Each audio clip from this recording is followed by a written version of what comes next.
Cinderella Fairytale. Once upon a time, a girl named Cinderella lived with her stepmother and two stepsisters.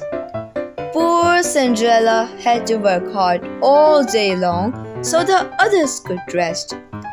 It was she who had to wake up each morning when it was still dark and cold to start the fire. It was she who cooked the meals, and it was she who kept the fire going. The poor girl could not stay clean from all the ashes and cinders by the fire. What a mess! Her two stepsisters laughed, and that is why they called her Cinderella.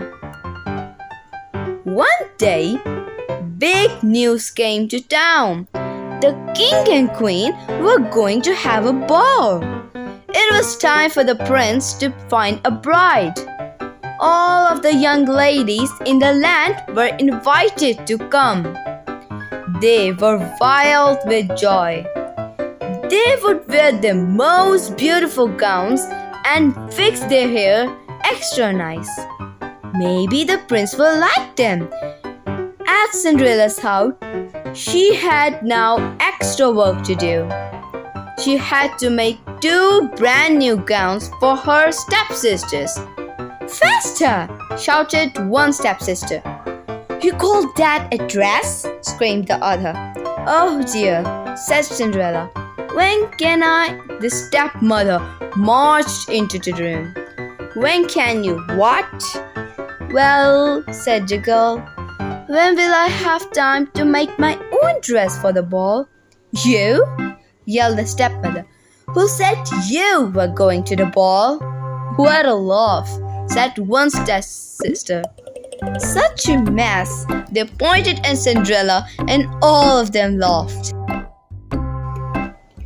Cinderella said to herself, "When they look at me, maybe they see a mess.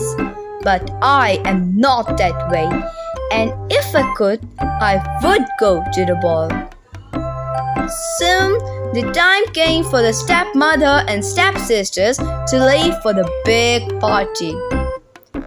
The fine carriage came to the door. The stepmother and stepsisters hopped inside and they were off. "Goodbye, have a good time," called Cinderella. But her stepmother and stepsisters did not turn around to see her.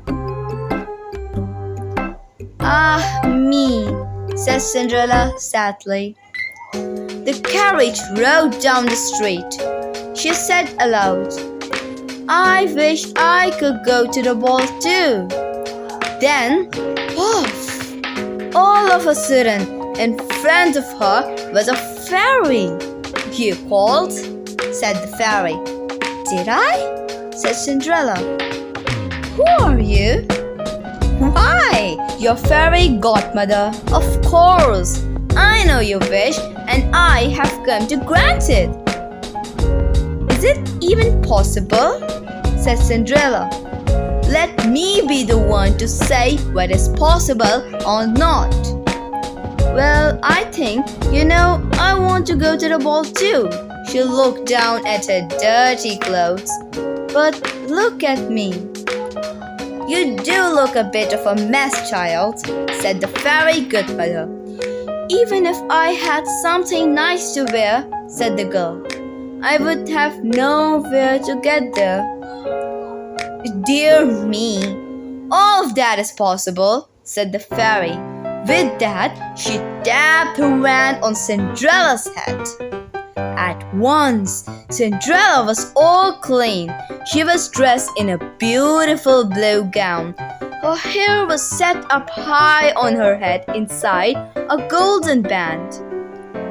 "This is wonderful," said Cinderella. "Who said I was done?" said the fairy godmother. She tapped her wand again. At once, a beautiful carriage came to be with a driver and 4 white horses. "Am I dreaming?" said Cinderella, looking around her. "It is as real can be," said the fairy godmother. "But there is one thing you must know." "What is that?" "All of this lasts only to midnight. Tonight, at the stroke of midnight, it will all be over. Everything will go back to how it was before." "Then I must be sure to leave the ball before midnight," said Cinderella. "Good idea," said the fairy godmother. She stepped back. "My work is done." And with that, the fairy godmother was gone. Cinderella looked around her. Did that even happen? But there she stood in a fine gown with a golden band in her head, and there were her driver and 4 horses before her, waiting. "Coming?" called the driver.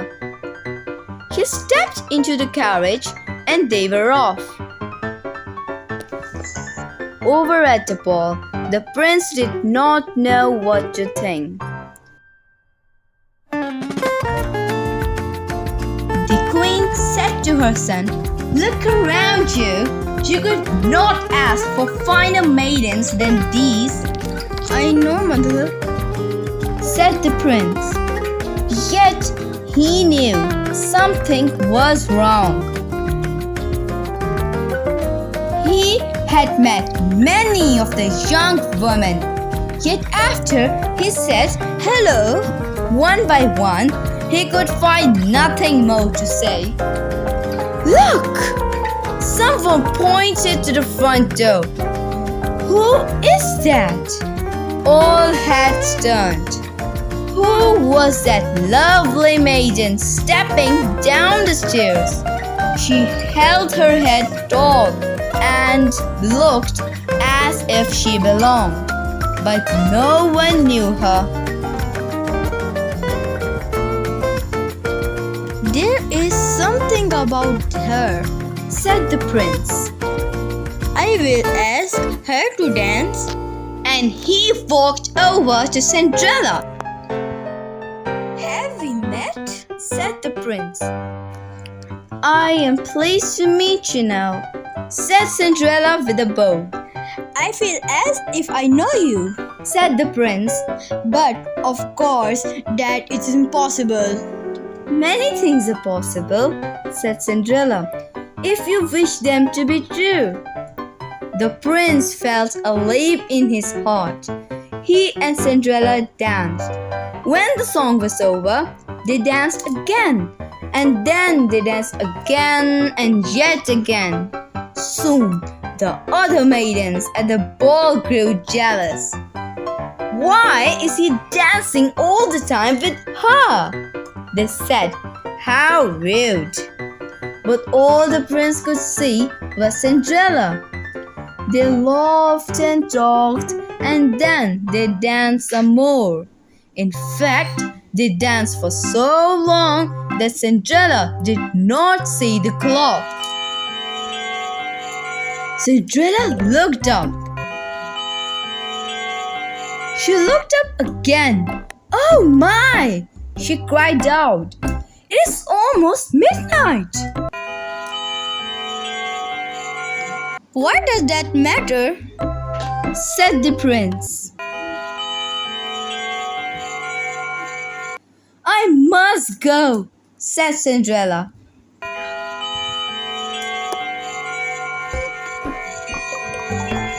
"But we just met," said the prince. "Why leave now?" "I must go," said Cinderella. She ran to the steps.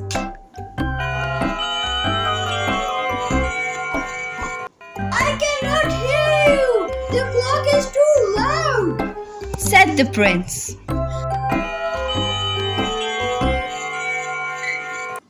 "Goodbye," said Cinderella. Up the stairs she ran. "Please stop for a moment," said the prince. "Oh dear," she said as one glass slipper fell off her foot on the stair. But Cinderella kept running up.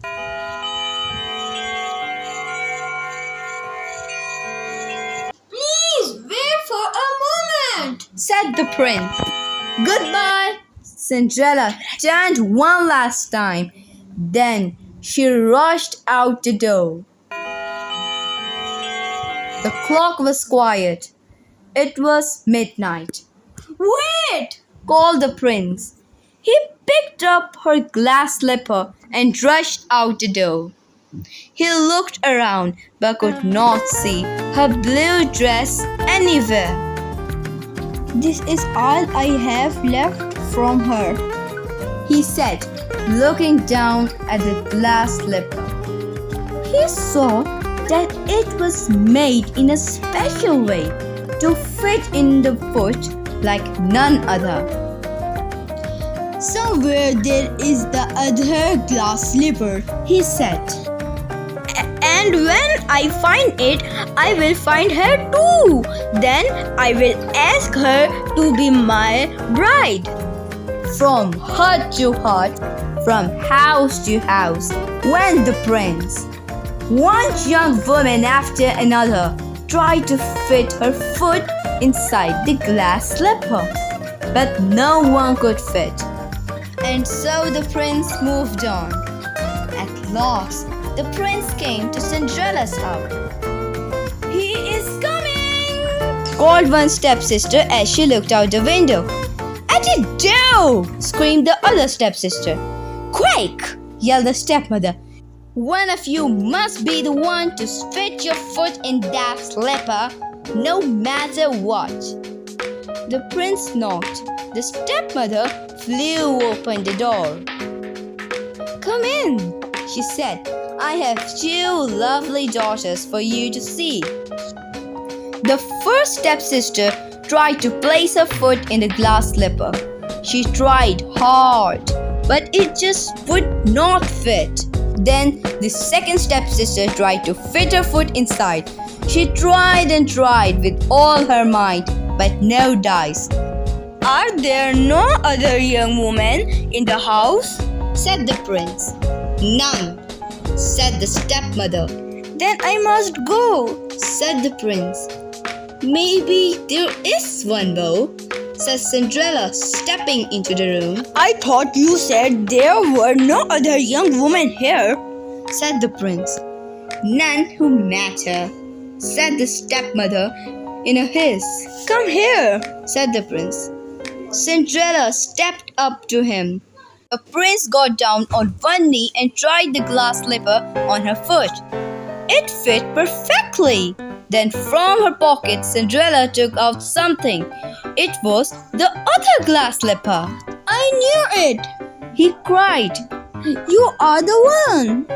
What? Shouted a stepsister. Not her, screamed the other stepsister. This cannot be, yelled the stepmother. But it was too late. The prince knew that Cinderella was the one. He looked into her eyes. He did not see the cinders in her hair or the ashes on her face. I have found you, he said. And I have found you, said Cinderella. And so Cinderella and the prince were married, and they lived happily ever after.